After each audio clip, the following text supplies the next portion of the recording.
Hello and welcome back to my channel, or welcome to my channel in the first place. Today we have a Kirishima ex-listener. It's 354 by Marin Wen Ellendil on AO3. The link will be in the description, and let's go ahead and get into it. You awoke suddenly, blinking away your sleep while taking in the familiar shadows of your bedroom. Reaching across the expansive mattresses to where Eijriou should be, you found only cool sheets, unmussed, unused. Blinking again and taking in a deep breath through your nose, you slowly pull yourself up and attempt to rub away some of the heaviness that plagued your eyes, gaze dragging across the darkened room to find yourself completely alone. Had he not come home yet? Did he come in and fall asleep on the couch again, barely making it past the front hallway? You knew your boyfriend had the habit of stumbling in after a long shift and falling asleep in some of the oddest places. Shaking the sleep from your limbs, you knew that it was probably a good idea to go check to see if he was, in fact, at home. Your legs swing over the side of the bed, feet landing softly on the carpeted floor, padding out of the room, down the hall, and then the stairs. You listen carefully, leaning against the wooden banister for a moment. Muffled sounds reach you from the kitchen, lights spilling through the doorway. Gently making your way over to the other room, you pause in the doorway, leaning against the frame. You watch your boyfriend, shirtless, hunched over the kitchen counter, reading what looked like a recipe from the tablet that was propped up against the microwave.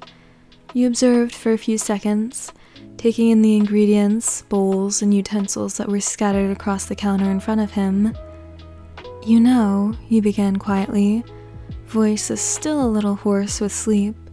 His back straightened at the sound. "Baking tends to be more of a daylight hours project, unless you decided to switch professions without notifying me and are going to become a baker, in which case your very early morning start would make sense." He remained facing away from you, and you yawned, stretched, and trudged over to him, wrapping your arms around his waist and smushing your cheek into his broad back. He let out a small huff at your action, one hand coming to rest gently on top of where yours were, clasped in front of him. "You haven't come to bed at all tonight, have you?" The silence remained for a few moments, and he was rubbing his thumb across your fingers. You hummed absent-mindedly at the feeling. He slowly pulled your arms apart, letting out a small chuckle at the sound of displeasure his movement peeled from your throat, and he turned to face you, jostling you from your very comfortable position. Once he replaced your arms around his waist, he looked down at you and smiled sheepishly. One hand cupped the back of your head as he gently guided you to his chest, leaning against the counter. "I woke you, didn't I?" Humming at his warmth, you shook your head. "Nope, just knew you weren't there." You slur out. His warmth was attempting to lull you back to sleep there on your feet. You force yourself to raise your head and look around at the mess he created across the countertops. "What are you doing anyway?" He brushed the hair that had fallen into your eyes away from your face. His eyes softened ever so slightly at the way you nuzzled into his touch. He always thought you looked so cute when you were sleepy. "Well," his voice was slightly gravelly with the tiredness he was so obviously trying to fight off, and you nestled further into his chest at the sound. "It was supposed to be a surprise." He trailed off, and you blinked at him curiously before extracting yourself lightly from his arms and blinking at the tablet with the recipe he had been following. It took a moment for your sleep-rattled brain to comprehend the ingredients for your favorite cake. You swung around and looked at him again with a sleepy smile. "Happy birthday, sweetheart," he said with a tired grin, rubbing at the back of his neck with one hand. You snorted and dropped your weight back onto him, arms barely coming to wrap around him again. "I guess it is my birthday, huh?"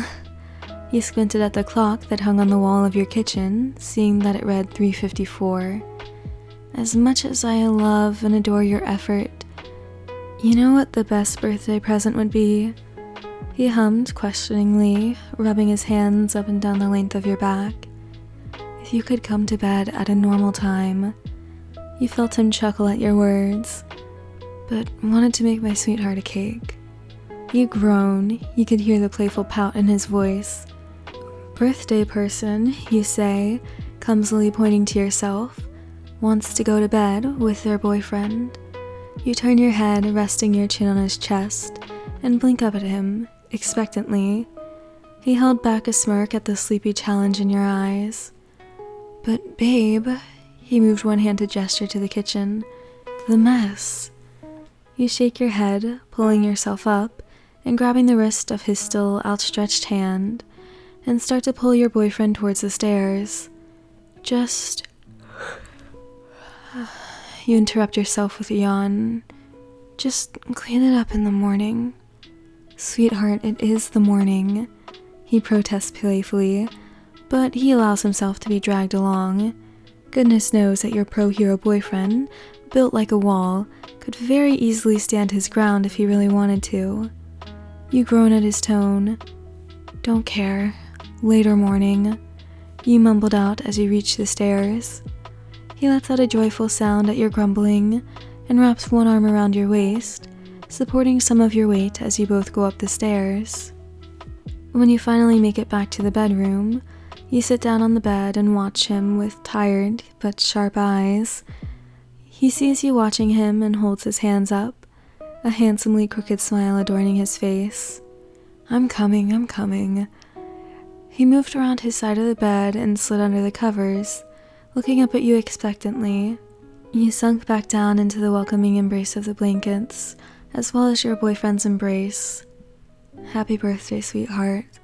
He mumbled the words again, this time into the crown of your head as you settled into each other, punctuating the words with a kiss.